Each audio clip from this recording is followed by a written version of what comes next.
All right, it's time for us to make our weekly trip to Bowie to chat with the Bowie Baysox. And this week, we're going to have our first conversation with Bowie Baysox manager Kyle Moore, who joins us now here on GCR.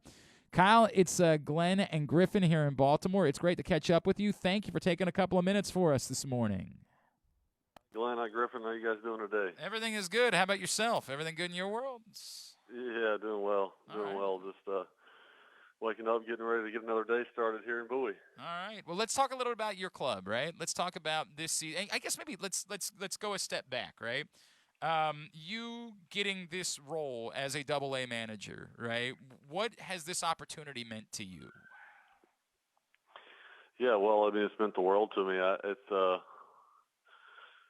sort of a goal or a dream of mine for a little while now, ever since I started managing in this organization, Mm-hmm. just to manage at the highest level that I could, and then to be able to have the trust of the organization to let me lead this group is really meant the world to me, and my family as well. So we're really familiar with Maryland. I mean, we've been coming up here for a while now, and it's something that I really cherish, the opportunity to be to be the double A manager for such a historied ball club. How do you feel about like the role that you've had within the development and the way you know how things have changed within this organization? Do you feel as though you've been able to help the organization usher in an era of change and development over the last few years as you've risen up from Aberdeen and Delmarva now to Bowie? Yeah, I mean, I'd like to think so. I hope so. I mean, I guess the fact that they kept me around probably says a little something, but Not, I do think that I have been helpful in that, based on the fact of my relationship with the players, which I had before, the new regime got here, and I feel like with all the new stuff that they brought, I think that my relationship with the players and the ability that I have to communicate with those players because of that relationship has really helped exactly what you just said, just facilitate um, a new a new thing that we got going here all throughout our minor league. So I take pride in that, and like I always say, I mean, there's no amount of information that is any good unless you have a relationship with a player and you can actually communicate that to them. So kids don't care how much they know until they know how much you care. And it's an old John Wooden quote, but hmm. I feel like that's what I brought to this organization when the new regime came, and started really ramping some stuff up. So Can you give us an idea as someone who had been in the system as a player, who had been in as a coach, and now the roles that you've had leading up to this point? Can you give us an idea of what has changed the most as far as the actual developmental philosophy of the Baltimore Orioles organization? the number one thing that's changed the most is the use of technology and the way that we coach with technology, which in the past, in all of baseball, had been pretty non-existent. But I think that now we're using instruments such as a portable TrackMan and Azure, Azure-tronic cameras and a whole host of other things. If you could dream it up, we're using it, and not just using it, but we're trying to figure out how that's going to make the player better and how we can deliver a message that really makes our process foolproof, so that we're not really shooting in the dark. We're not really taking too many educated guesses. It's more of a, this is what needs to happen, and these are the instruments that are telling us why. So, in the past we had all that stuff, but we didn't Mm-hmm. really use it like we do now. You wouldn't see a portable TrackMan in the bullpen. You wouldn't see an Edgertronic camera anywhere. Um, so I think those are the main things.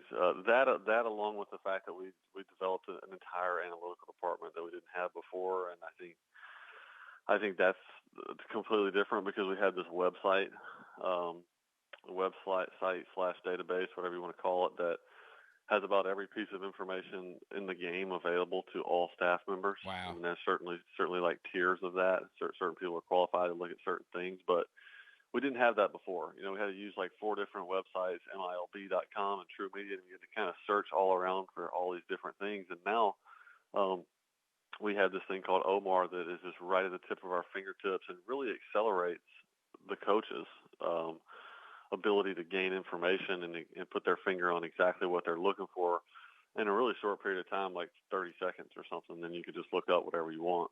It seems helpful. Skip. It Yeah, no. seems. Hey, it saves a lot of time and energy and Right. effort.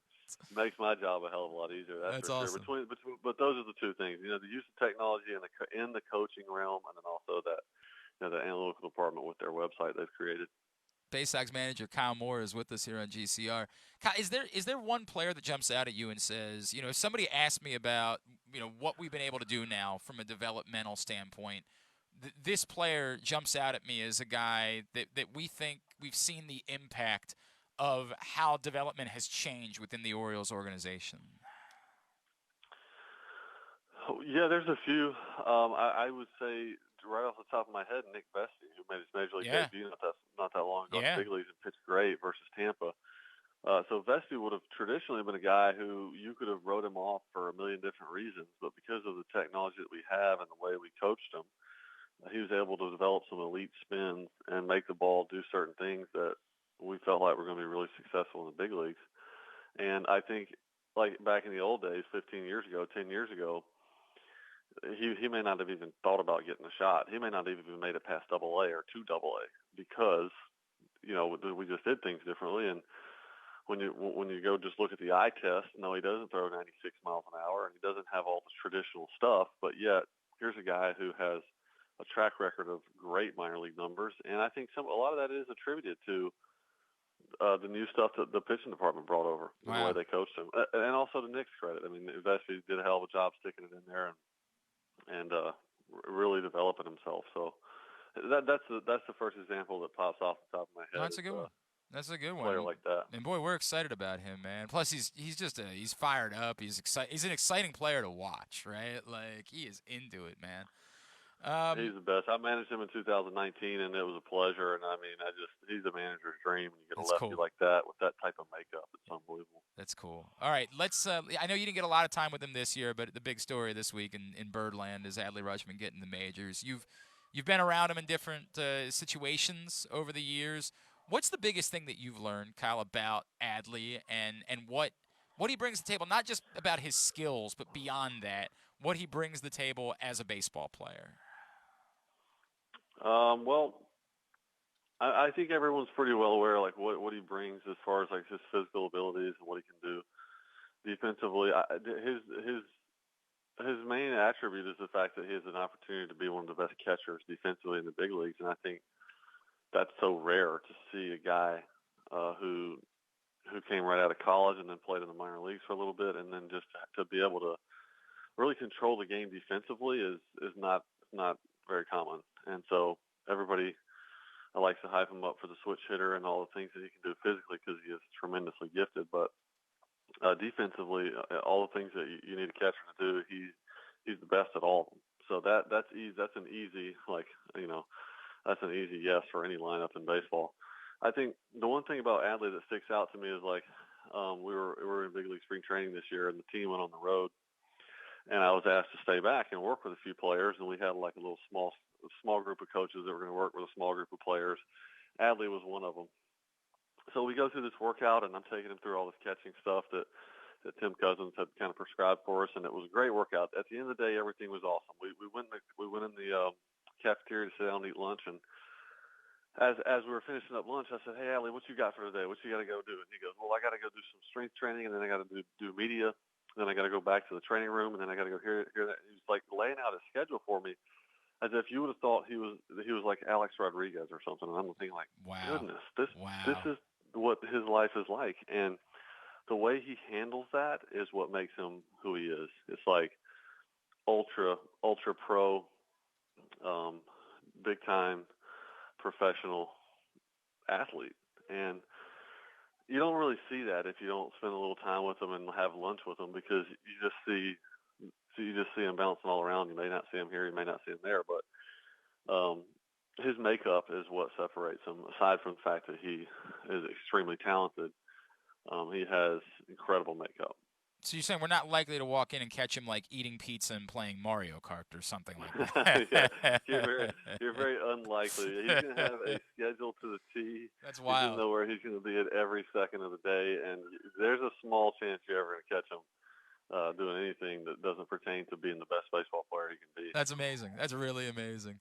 Kyle Moore is with us, Bowie Baysox manager. It's a huge weekend for the Baysox, by the way. Tomorrow night, Top Gun night at the ballpark. And I, by the way, might be changing my plans right now because I forgot. I missed it last year, the Austin Gloveman Hayes bobblehead, which I need to get my hands on. So I might be making the trip. And then on Sunday, it's Catterday, where you can bring your cat to the ballpark for the first time ever. We've been able to bring dogs for years. First time ever, you can bring your cat to the ballpark on Sunday for Catterday. And they've got a special T-shirt giveaway celebrating your love of cats on Sunday. Get to Baysox.com in order to get your tickets. Kyle, are you a cat guy at all, or are you a dog man? No, I don't think I would admit that on air if I was a cat guy. But there's no shame. I'm I'm a dog not. guy. We have a black lab, not a cat. What's your dog? I asked this. It's an important question now because I learned earlier in the year that Grayson's dog was named Ace, and it's my favorite thing ever. And he of course claims that it's because of Ace Ventura, but my God, man, Grayson Rodriguez's dog is named Ace. It's so perfect. What's your dog's name, Kyle? It is perfect. Our dog's name is Malu, M-A-L-U. She was a rescue black lab from a shelter in Sarasota, Florida, and my wife and I have had her for a while. She's awesome. About a 9-year-old lab. She's slowing down a little bit, but she's with us all awesome. The time. That is awesome. So, yeah, I mean, I'm a dog guy, but we have a coach, Billy Facteau, that's a cat guy. And the first time I ever called Billy to introduce myself to him when I found out he's going to be on our staff this year, I heard something in the background. I said, "What was that? What is that in the background? You got a kid back there?" He goes, "Oh no, that's my cat." And I said, "Oh well, that tells me all I need to know about you." But he's a great dude, and I love him. He'll be pumped when he hears we got cat day at the park. Oh man, he might be bringing his own. He might be bringing his cat with him on Sunday. That'll be cool. Hopefully none of them jump on the field and run around like I've seen before. on dog night? Black cats running around the field. Oh, you mean with that? Yeah. We have seen some instances of that. You don't need to mess with that juju at all. Maybe that should be a rule. No. If you got a black cat, you're not allowed to bring it to the ballpark on Sunday. Yeah. Well, right. I mean, the way it's been going, maybe we ought to let one on the field. Mess with things a little bit. All right. Let's talk about some of your guys. Tell me why it is that we shouldn't be convinced right now that Gunnar Henderson is definitely Cal Ripken and is going to be in the Hall of Fame one day. Those are enormous expectations that I would hate for anyone to have to live up to. But there's a lot to love there, and for a 20-year-old to be doing what he's doing in AA, you got to think, man, this dude's got a chance to be a big-time player. I mean, a big time player. So I'm sure everyone in Baltimore is excited about him as I am. And Gunner's from a little small town in Alabama, right outside Selma, as am I, not too far from there. So obviously I love him because we come from the same place and we have a lot in common. But other than that, just really impressive. I mean, the physicality of this kid says ultra successful big leaguer. That's kind of what he looks like when you just come watch him play catch. You're like, oh yeah, there's Gunnar. Like, he kind of sticks out. So I mean, I'm always hesitant to put expectations on someone, but I certainly think that Gunnar is on a trajectory to be really, really good and help Baltimore win games in Baltimore pretty soon. I know coming into the year, you guys had kind of been moving guys around and having guys play different positions. Have you seen anything? I think there's this eternal question, right, about the shortstop position. I know Jordan struggled a little bit at the plate, but have you seen anything at all that would say, I think I'm starting to get a feel for who the guy is that's definitely going to be a shortstop moving forward? Yeah, I mean, Wesley struggled a little bit. Wesley was really hot at the beginning, and he's been swinging really well of late. But it's such an impossible really thing to do because of the way we're playing them. They get 2 or 3 here and 2 or 3 there, and right. So I feel like it would only be fair for us to make some sort of decision like that at the end of the year when they've played, whatever it is, 50 games there or however many they're going to get there. Because you see other guys who play there every single day, and I feel like it's much easier of a question to answer if I could see somebody play there 5 or 6 times a week. Sure. But all of them possess the tools. All of them possess the physical things that you need to play there. And then also, I still think there's a hangover lingering from 2020 not having baseball being played I know Gunnar was at the alt site, but you can't replace 150 games in the minor leagues. And these, these kids are young and they're really good and they're super talented, but they missed out on 500 at bats, 600 at bats, and that many more innings in the field. So I still think that for those questions like you're asking, like who's going to play short, who's the one, and who's not, just pile them up. Just pile them up and give us as many good shortstops as you can, and it'll create a really healthy competition for the whole organization. And that's kind of what we're doing here. So that's exciting. The guy that just got there, that's really kind of intriguing, I think, to a lot of Orioles fans is Prieto, right? Like he was tearing the cover off the ball and gets the call up. What have you seen from him early on? Like, what intrigues you about him? Well, so the biggest thing that intrigues me about him is where he came from. Just the adversity he had to overcome just to be able to get where he is right now is unbelievable. When we think about a guy coming from Cuba, played for Cuba's national team. Cuban baseball is a really high level. He's basically playing in the Cuban major leagues for the Elefantes, and all of that intrigues me about him because he's a super experienced player, and then he's a left-handed hitter that can turn in a really good at bat anytime through the lineup, no matter who's pitching, whether it's the starter who's got 4 pitches or some good bullpen guy who's throwing absolute gas. He seems to be a guy that can handle both of those at the plate offensively. And I think that's a credit to where he comes from. He's played a lot of high-level baseball in Cuba before he got over here, and I think he's very experienced compared to some of the other kids that are maybe a little bit younger. So that intrigues me. And I mean, left-handed hitting second baseman, Yeah. they can really turn a double play. I think everybody needs one of those. Yeah, Really. there's a lot to like about that, isn't there? There's really Yeah. a lot to like about that. Can you put into words? I know we're going to wrap with here in a second, but can you put into words what it will mean to this organization as more? Obviously the philosophy has changed, and they're spending money on international players now. What's it going to do for the entire organization as we see more of these guys make these moves from the international markets? Well, I think it'll just really infuse the lower levels with a lot of life.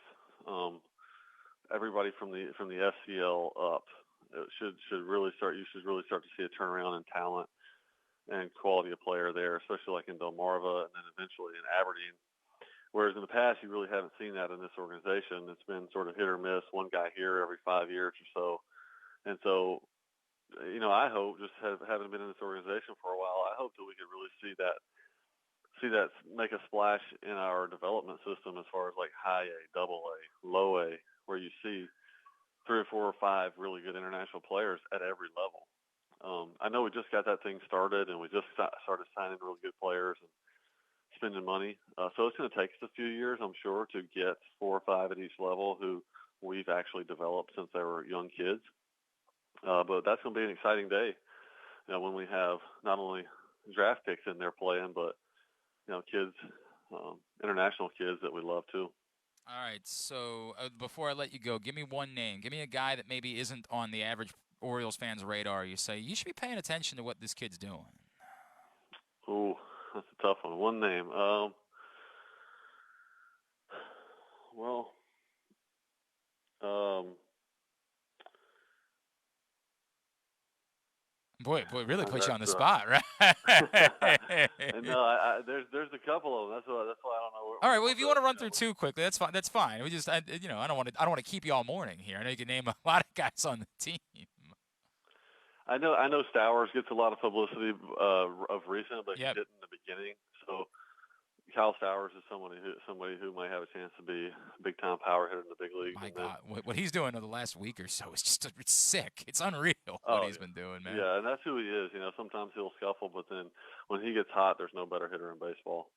As far as that, and then pitching wise, I still think that Drew Rom is a guy. He's pitching for us, and he pitched last night, first time back off the IL in a little while. But just heads up for Drew Rom sneaking into the big leagues and pitching forever because he's got the type of stuff that it takes, and he's got the physicality for it. He's really young. He's a high school kid, so when he piles up a lot of innings and finally gets ready to go to the big leagues, guys like him are guys that stay on rosters and get a lot of outs for a lot of years. Jordan Lyles is a guy kind of like that we're seeing right now at the major league level. And I don't know. I would have to look it up, but I'm pretty sure forever would be a record. I do believe that would be officially a record if he makes it forever. Yeah, I think so. Kyle Moore, great weekend. As I mentioned, it's their home. The Baysox home all weekend, starting tonight and through Sunday. Kids run the bases on Friday and Saturday night after the game. Fireworks on Saturday. The return of the 1K beer run on Saturday, and as I mentioned, that Austin Gloveman Hayes giveaway, the bobblehead tomorrow to celebrate Top Gun, and Sunday celebrating the Cats. Kyle Moore, really enjoyed this, man. Thank you so much for taking a couple of minutes for us. Let's do this again down the road, all right? Awesome. Thanks, guys. Kyle Moore, manager of the Bowie Baysox, checking in with us here on GCR.